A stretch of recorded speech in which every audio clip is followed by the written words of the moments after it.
I wanted to talk to you about Don't Ask, Don't Tell, because obviously we're talking about military service from men and women who are excluded from being open about their service. They've been, as supporters have pointed out, fighting heroically for generations, and certainly in the two wars right now. What is the outlook now? You don't have the votes. Well, as you said, Andrea, repealing Don't Ask, Don't Tell is a moral imperative for this country.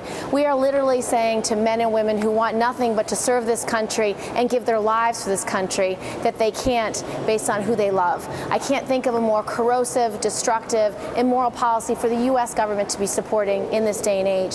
So we want to repeal the policy, and we've been working over a year and a half to get to this vote.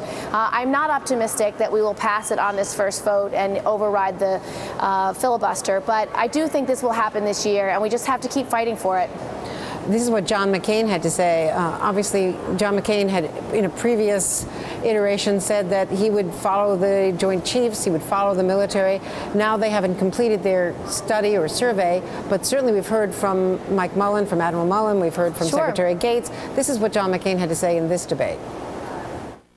It is a blatant message of disrespect to our men and women in uniform that Congress is unwilling to even wait to hear what the force has to say on this important matter before pushing ahead with a controversial political vote less than 2 months before an election.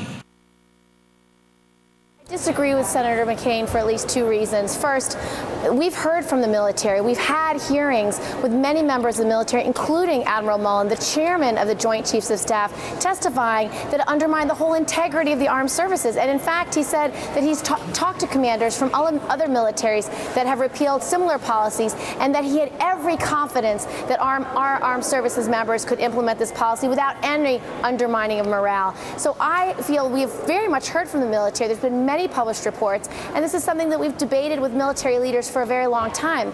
And also, to McCain's argument, this report that's due in December has nothing to do with whether we should repeal the policy. What the report is about is how to repeal the policy. It is our obligation as senators and members of Congress to repeal a law that we put in place. So it's not their obligation to repeal the law. We must repeal it.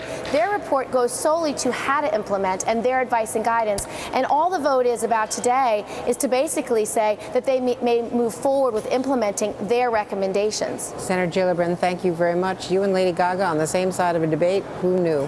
Thanks for being with us.